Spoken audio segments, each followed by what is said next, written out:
صلی اللہ علی محمد صلی اللہ علیہ وسلم۔ اعوذ باللہ السمیع العلیم من الشیطان الرجیم، بسم اللہ الرحمن الرحیم، والصلاۃ والسلام علی رسولہ الکریم۔ بخاری شریف باب الوضو، اور باب الوضو میں آج ہم 3 احادیث دیکھیں گے، 156 سے لے کے 158 تک۔ اور پہلی حدیث 156 جو ہے یہ ہے الوضو مرہ مرتن، کہ اعضائے وضو کو ایک ایک مرتبہ دھونے کے بارے میں۔ یہ حدیث حضرت ابن عباس رضی اللہ تعالیٰ عنہ سے روایت ہے، فرماتے ہیں توضأ النبی مرہ مرتن، کہ نبی کریم صلی اللہ علیہ وسلم نے ایک ایک مرتبہ اعضائے وضو کو دھویا۔ تو مطلب یہ ہے کہ اعضائے وضو کو ایک ایک مرتبہ دھونے سے فرض ادا ہو جائے گا، اگرچہ یہ طریقہ مسنونہ نہیں ہے، لیکن یہ تفصیل ہم پیچھے پڑھ چکے ہیں کہ بوقت مجبوری یا جب خالی وضو کرنا ہو، نماز نہ پڑھنی ہو، تو ایک ایک مرتبہ دھونے پر بھی اکتفا کیا جا سکتا ہے، اور وضو کا فرض جو ہے وہ ایک مرتبہ دھونے سے ادا ہو جاتا ہے۔ دوسری حدیث کیا ہے کہ الوضو مرتین مرتین، کہ 2 مرتبہ اعضاء کو دھونے کے بارے میں۔ یہ حدیث حضرت عبداللہ بن زید رضی اللہ تعالیٰ عنہ سے، ان عبداللہ بن زید ان النبی صلی اللہ علیہ وسلم توضأ مرتین مرتین، وہ فرماتے ہیں حضرت عبداللہ بن زید کہ نبی کریم صلی اللہ علیہ وسلم نے 2 مرتبہ وضو کیا، یعنی 2 مرتبہ اعضاء کو دھویا۔ تو گویا ان دونوں حدیث سے ہمیں پتہ چلتا ہے کہ وضو کا فرض تو ادا ہو جائے گا ایک ایک مرتبہ اور 2 مرتبہ دھونے سے، لیکن یہ نبی کریم صلی اللہ علیہ وسلم کا معمول نہیں تھا۔ معمول کیا تھا یہ اب اگلی حدیث میں ہم پڑھتے ہیں۔ یہ حدیث ہے حضرت عثمان رضی اللہ تعالیٰ عنہ نے اس کی تفصیل ہمیں بتائی ہے۔ تو یہ ہے الوضو ثلاثاً ثلاثاً، 3 مرتبہ اعضاء کو دھونے کے بارے میں۔ حضرت عثمان کے ایک غلام تھے حمران، یہ ان سے روایت ہے ان حمران مولا عثمان، کہ حضرت عثمان کے جو مولا تھے، غلام تھے، اخبرہ، انہوں نے خبر دی انہ یا عثمان بن عفان، کہ میں نے حضرت عثمان بن عفان رضی اللہ تعالیٰ عنہ کو دیکھا، دعا باناء، انہوں نے ایک برتن منگایا، افرغ علی کفیہ 3 مرار فغسلہما، تو انہوں نے پانی لیا اور 3 مرتبہ اپنے ہاتھوں کو دھویا، ثم ادخل بیمینہ فی الاناء، پھر انہوں نے اپنا دایاں ہاتھ برتن کے اندر ڈالا، فمزمز واستنشق، اور اس سے انہوں نے کلی کی، 3 مرتبہ کلی کی اور ناک صاف کیا، ثم غسل وجہہ 3، پھر 3 مرتبہ اپنے چہرے کو دھویا، وَيَدَيْهِ إِلَى الْمِرْفَقَيْنِ 3 مرار، پھر انہوں نے 3 مرتبہ ہاتھوں کو کونیوں سمیت دھویا، ثم مسح برأسه، پھر انہوں نے اپنے سر کا مسح کیا، ثم غسل رجليه 3 مرار إلى الكعبين، پھر انہوں نے اپنے پاؤں کو ٹخنوں تک 3 مرتبہ دھویا، ثم قال رسول اللہ صلی اللہ علیہ وسلم، پھر انہوں نے فرمایا کہ رسول اللہ صلی اللہ علیہ وسلم نے فرمایا من توضأ نحو وضوئی ھذا، کہ جس نے اس طرح وضو کیا جیسے میں نے وضو کیا، یعنی میری طرح سے وضو کیا، ثم صلی رکعتین، پھر اس نے 2 رکعت نماز پڑھی، لا یحدث فیہما نفسہ، جس میں اپنے دل میں کوئی اور خیال نہ لایا، غفر لہ ما تقدم من ذنبہ، تو اس کے وہ تمام گناہ بخش دیے جائیں گے جو اس سے پہلے اس نے کیے ہوں گے۔ ذرا اس سے جو صغیرہ گناہ ہے وہ مراد ہے۔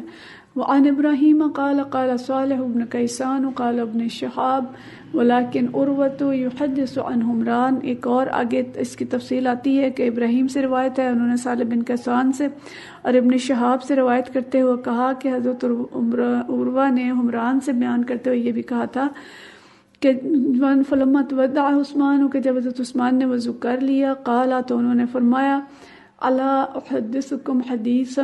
میں تمہیں ایک حدیث بیان کرنا چاہتا ہوں، لولا آیت ما حدثتکموہ، اگر ایک آیت نہ ہوتی تو میں تم سے یہ بیان نہ کرتا۔ یعنی وہ اتنا ڈرتے تھے کہ ایک بات اس سے ڈرتے تھے کہ کوئی بات ایسی منسوب نہ کر دے نبی کریم صلی اللہ علیہ وسلم جو آپ نے نہ فرمائی ہو، یعنی حدیث کے بیان میں بہت احتیاط کرتے تھے، اور کہتے ہیں کہ اگر قرآن پاک کی یہ آیت نہ ہوتی تو میں یہ حدیث تم سے بیان نہ کرتا۔ اور وہ آیت کیا ہے؟ ان الذین یکتمون ما انزلنا من البینات، یہ تفصیلی آیت ہے سورۃ البقرہ کی، کہ جو لوگ چھپاتے ہیں جو کچھ ہم نے نازل کیا ہے واضح نشانیوں میں سے، اس کو ہم آگے تفصیل سے دیکھتے ہیں۔ تو اگر یہ آیت نہ ہوتی کہ کتمان حق یا کتمان آیت کا میں مستحق بن جاتا تو میں یہ حدیث بیان نہ کرتا۔ اور کیا کہتے ہیں؟ حدیث کیا بیان کرتے ہیں کہ سمعت نبی صلی اللہ علیہ وسلم، میں نے نبی صلی اللہ علیہ وسلم کو سنا یقول، یہ کہتے ہوئے، لا یتودع رجل یحسن وضوءہ، کہ کوئی شخص جب بہت اچھی طرح سے وضو کرتا ہے، احسان کے ساتھ وضو کرتا ہے، ویصلی الصلاۃ، اور پھر نماز پڑھتا ہے، الا غفر له ما بینہ وبین الصلاۃ حتی یصلیھا، تو ہوتا کیا ہے کہ اس نے اس کے اور اس نماز کے درمیان جو گناہ ہوتے ہیں وہ سب کے سب اس کے بخشے جاتے ہیں، یعنی ایک نماز سے دوسری نماز تک جو اس سے گناہ ہو چکے ہیں، تو اس اچھے وضو سے اور اچھی نماز سے وہ گناہ معاف ہو جاتے ہیں۔ اور عروہ نے پھر بتایا کہ آیت کیا ہے، یہ سورۃ البقرہ کی آیت ہے، ان الذین یکتمون ما انزلنا من البینات والہدی من بعد ما بیناہ للناس، کہ جو لوگ اللہ کی روشن کے ان تعلیمات کو چھپاتے ہیں حالانکہ ہم انہیں سب انسانوں کے لیے اپنی کتاب میں بیان کر چکے ہیں، تو کیا ہوگا، اولئک یلعنہم اللہ ویلعنہم اللاعنون، تو ایسے لوگوں پر اللہ بھی لعنت کرتا ہے اور تمام لعنت کرنے والے بھی لعنت بھیجتے ہیں، یعنی کوئی بات جو معلوم ہے اس کو چھپایا نہ جائے اور اس کو دوسرے لوگوں تک پہنچایا جائے، یعنی دونوں ہی چیزیں بڑی اہم ہیں کہ ایک طرف تو کتمان حق نہ کیا جائے، جو بات معلوم ہے اس کو چھپایا نہ جائے، اس کو پہنچایا جائے، اور دوسری طرف یہ کہ کوئی غلط بات یا اس میں بے احتیاطی نہ کی جائے نبی کریم صلی اللہ علیہ وسلم کی حدیث بیان کرنے میں، کہ کوئی بات جو آپ نے نہ کی ہو وہ کر دیں یا اس کو بڑھا دیں یا اس کو بدل دیں کسی طریقے سے، تو یہ بات بھی بڑی خوفناک ہے، تو دونوں جو احتیاطیں ہیں وہ ہمیں رکھنی چاہیے۔ بہرحال یہ حدیث جو ہے یہ وضو کے بارے میں ہے، اور وضو میں ہمیں تینوں احادیث پڑھ کے جو چیز اندازہ ہوتا ہے کہ اصل سنت یہ ہے جو حضرت عثمان رضی اللہ تعالیٰ عنہ نے بیان کی، اس کے ساتھ وضاحت بھی کی کہ وضو اس طرح سے کرتے تھے نبی کریم صلی اللہ علیہ وسلم کہ حضرت عثمان چاہتے تو بس صرف زبانی بیان کر دیتے، لیکن انہوں نے برتن منگایا، پانی منگایا اور بالفعل وضو کر کے دکھایا، یعنی یہ ایک اچھا طریقہ ہے کہ جس کو آپ کو دین سکھانا چاہتے ہیں اس کو عملاً کر کے دکھائیں، اور نبی کریم صلی اللہ علیہ وسلم نے سارا دین ہمیں بالفعل ہی سکھایا ہے۔ آپ صلی اللہ علیہ وسلم نے ہمیں صرف کتاب پڑھ کے نہیں سکھائی کہ صرف انہوں نے قرآن پاک پڑھ کے سنا دیا اور جی قرآن کے اندر یہ کام آئے ہیں، بلکہ آپ صلی اللہ علیہ وسلم نے ہر چیز کر کے سکھائی، پورے دین پہ عمل کر کے سکھایا، اور پھر فرمایا کہ جس طرح مجھے دیکھتے ہو اسی طرح سے عبادات کرو۔ حج کے موقع پہ یہ فرمایا، نماز ایسے فرمایا کہ جیسے مجھے نماز پڑھتے دیکھتے ہو ویسے نماز پڑھو۔ تو حضرت عثمان رضی اللہ تعالیٰ عنہ نے بھی عملاً کر کے دکھایا، یعنی اس میں یہ آتا ہے کہ لوگوں نے پوچھا تھا حضرت عثمان سے کہ آپ بتائیے کہ نبی کریم صلی اللہ علیہ وسلم وضو کیسے کرتے تھے، تو انہوں نے پانی منگایا اور پھر پوری طرح سے وضو کر کے دکھایا۔ اور ہم دیکھتے ہیں کہ پھر وضو کا کیا طریقہ انہوں نے سکھایا کہ پانی لیا، 3 مرتبہ اپنے ہاتھ دھوئے، پورے یعنی جو ہاتھ کی پچھلی ہڈی ہے وہاں تک 3 دفعہ ہاتھ دھوئے، پھر 3 دفعہ کلی کی، پھر دائیں ہاتھ میں ہی پانی لے کے ناک میں پانی ڈالا اور اس کو 3 دفعہ دھویا، یعنی اس میں مصنون یہ ہے کہ دائیں ہاتھ سے ناک میں پانی ڈالا جائے اور بائیں ہاتھ سے ناک صاف کیا جائے، اور پھر 3 مرتبہ کونیوں تک اپنے بازو دھوئے، پھر سر کا مسح کیا، اور پھر 3 دفعہ ٹخنوں تک پاؤں دھوئے، اور اس طرح سے پورا وضو اچھے طریقے سے کیا۔ اور پھر فرمایا کہ جس نے اس طرح وضو کیا، یعنی نبی کریم صلی اللہ علیہ وسلم کا یہ فرمان سنایا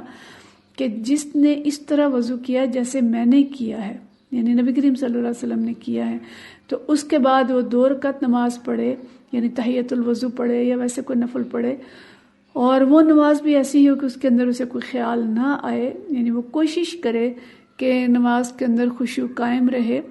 اور جان بوجھ کے کوئی ایسی باتیں اس میں نہ سوچے، اور اگر کوئی خیال آ جائے تو اس کو ہٹانے کی کوشش کرے، شیطان کا مقابلہ کرے، تو اس کا فائدہ کیا ہوگا کہ اس اچھے وضو اور اچھی نماز سے اس کے سابقہ گناہ معاف ہو جائیں گے۔ آگے ہم جب انشاءاللہ نماز کا باب پڑھیں گے تو ہم تفصیل پڑھیں گے کہ کس کس طرح سے بشارتیں دی ہیں نبی کریم صلی اللہ علیہ وسلم نے، لیکن یہ بھی بشارت ہے اور بہت بڑی بشارت ہے، لیکن بشارت کی شرائط کیا رکھی ہیں کہ اچھا وضو، تسلی سے وضو کیا جائے۔ ہمارے ہاں جو وضو کیا جاتا ہے اکثر دیکھا ہے کہ بس کھڑے ہوئے اور 5 منٹ میں وضو کر کے نکل آتے ہیں، جبکہ اچھا وضو 5 منٹ میں نہیں ہو سکتا، اس کے لیے آپ کو کچھ وقت لگانا پڑتا ہے کہ اچھی طرح اعضاء کو ملیں، کوئی جگہ خشک نہ رہ جائے۔ چہرے کا ہم نے دیکھا کہ بالوں کے لائن سے لے کے ٹھوڑی تک اس سارے حصے کو پہلے گیلا کیا جائے، پھر اچھے طریقے سے پانی بہایا جائے. اور پانی کی بھی ہم تفصیل پڑھ چکے ہیں کہ اچھا وضو کون سا ہے، کہ جس میں نہ تو پانی بہانے میں اتنی کمی کی جائے کہ اعضائے وضو خشک رہ جائیں، اور نہ اتنا پانی بہایا جائے کہ پانی ضائع ہو، حتیٰ کہ دریا کے کنارے بیٹھے ہیں تب بھی پانی زیادہ نہ بہائیں. تو اعتدال کے ساتھ لیکن اچھے طریقے سے اعضاء کو دھویا جائے. تو اس طرح کا وضو جب کیا جائے گا تو انشاءاللہ تعالیٰ اس کے ساتھ جب نماز پڑھی جائے گی تو گناہ معاف ہوں گے. اس بات کو بس اچھی طرح سے سمجھ لیں کہ بوقت ضرورت، بوقت مجبوری ایک دفعہ دھوئیں گے تو بھی وضو ہو جائے گا، 2 دفعہ دھونے سے بھی ہو جائے گا. لیکن سنت نبی کریم صلی اللہ علیہ وسلم کی اچھی طرح سے احسان کے ساتھ دھونے کی ہے، اور جو بشارت خوشخبری دی ہے وہ اس طرح سے وضو کرنے پہ دی ہے. اور ویسے بھی اپنا نور جو کوئی بڑھانا چاہے، جتنا بڑھانا چاہے وہ اپنے وضو کے ذریعے بڑھا سکتا ہے. پھر اسی حدیث کا جو دوسرا حصہ ہے جو طالب بن کیسان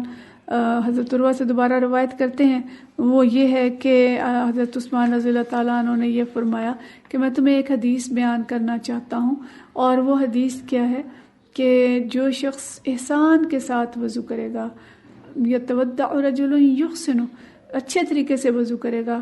تو پھر اس کے بعد نماز پڑھے گا تو اس کے وہ گناہ بخش دیے جائیں گے جو اس نماز تک ہوں. یعنی 2 نمازوں کے دوران جو گناہ اس سے ہوئے ہوں گے، یعنی ایک نماز سے دوسری نماز تک اچھا وضو اور اچھی نماز درمیان کے گناہ معاف کرا دیتی ہے. تو یہ بہت بڑی بشارت ہے اگر ہم اس کو دیکھیں کہ جو اعمال تو ہم کرتے ہی ہیں، نماز بھی پڑھتے ہیں، وضو بھی کرتے ہیں، لیکن اگر یہ اچھے طریقے سے کیے جائیں، احسان کے ساتھ کیے جائیں، ان کا اچھی طرح سے حق ادا کیا جائے تو یہ بخشش کا ذریعہ ہوگا. تو یہ بشارت ہے ہمارے لیے. یعنی دیکھیں کہ اس میں جو چیز ہمیں نظر آ رہی ہے کہ محبت کے ساتھ تیاری اللہ کے حضور حاضر ہونے کی. کتنی بڑی ہستی ہے جس کے دربار میں ہمیں حاضر ہونا ہے. اور ہم دنیا میں کیا کرتے ہیں کہ اگر ہم نے جیسی تقریب میں جانا ہونا ویسی تیاری کر کے ہم جاتے ہیں. ہاں، ہم نے کسی شادی میں جانا ہے تو ہم خوب تیاری کر کے، بہت اچھے کپڑے پہن کے اور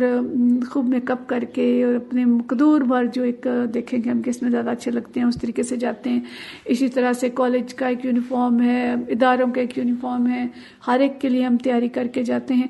تو جب اللہ کے حضور حاضر ہونا ہے اور اللہ کی جناب میں کھڑا ہونا ہے تو اس وقت ہمیں کس شوق، کس ذوق اور کس محبت کی اور کس درجے کی تیاری کی ضرورت ہے. تو اس میں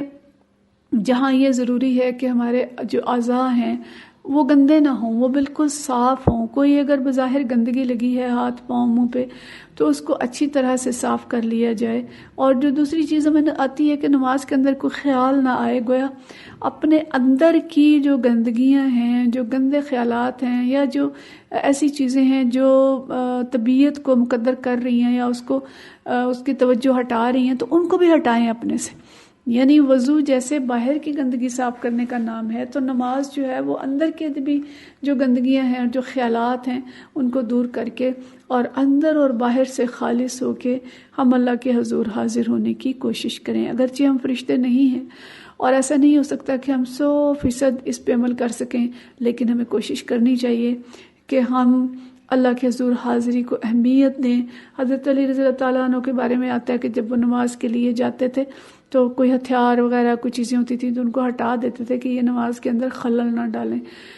تو نماز اگر ہم توجہ سے پڑھنا چاہتے ہیں اور ہم چاہتے ہیں کہ ہمارے گناہ معاف ہو جائیں تو خلل ڈالنے والی چیزوں سے ہم کوشش کریں الگ ہونے کی. اب وہ خلل چاہے اندر کا ہے یا باہر کا ہے. اندر خلل والی چیزیں کون سی ہوتی ہیں جو ہمیں ڈسٹرب کرتی ہیں؟ نامکمل کام ہو سکتے ہیں، کوئی ایسے خیالات ہو سکتے ہیں، یا بہت ساری باتیں کر کے اٹھیں تب بھی دل کے اندر خشوع نہیں آئے گا. کوئی فلم ڈرامہ دیکھ کے اٹھیں تب بھی دھیان سارا وقت اس کی طرف رہے گا. اس موضوع پہ ہم انشاءاللہ آگے جا کے جب نماز کا عنوان آئے گا تو ہم تفصیل سے دیکھیں گے. لیکن بہرحال اس وقت ہم یہ سبق یاد رکھیں کہ ہم نے اپنے مالک کو راضی کرنا ہے، مالک کے حضور حاضری دینی ہے، اور وہ مالک خالص چیزوں کو پسند کرتا ہے، پاک اور مطہر چیزوں کو پسند کرتا ہے. تو ہم بھی کوشش کریں کہ بالکل پاک اور مطہر ہو کے اور اپنے قلب کو خالص جہاں تک ممکن ہو سکتا ہے خالص کر کے اس کے حضور حاضر ہوں اور اس سے بخشش چاہیں تو وہ بخشنے والا ہے، وہ بخشتا ہے، وہ غفور الرحیم ہے، وہ گناہوں کو معاف کرتا ہے۔ تو ہم اپنے وضو اور اپنی نمازوں پر غور کریں اور مشق کریں کہ ہمارا وضو بھی بہت اچھا ہو اور ہماری نماز بھی بہت اچھی ہو، تاکہ اللہ تعالی ہم سے راضی ہو جائے۔ تو ان 3 حدیث کا ہم یعنی ایک تو شرعی مسئلہ سمجھ لیں کہ ایک دفعہ وضو فرض ہے اور 3 دفعہ وضو کرنا مسنون ہے، اور بہرحال طریقہ وہی ہے جو نبی کریم صلی اللہ علیہ وسلم نے سکھایا ہے۔ مسنون طریقے سے تمام اعمال کریں گے تو ان کی قبولیت بڑھے گی اور وہی بخشش کا ذریعہ ہوں گے۔ اللہ تعالی ہم سے راضی ہو جائے، ہمیں دین سیکھنے اور سکھانے کی توفیق عطا فرمائے، اور جو کچھ ہم سیکھتے جائیں اس پہ بہترین طریقے سے عمل کی توفیق عطا فرمائے۔ وآخر دعوانا ان الحمد للہ رب العالمین۔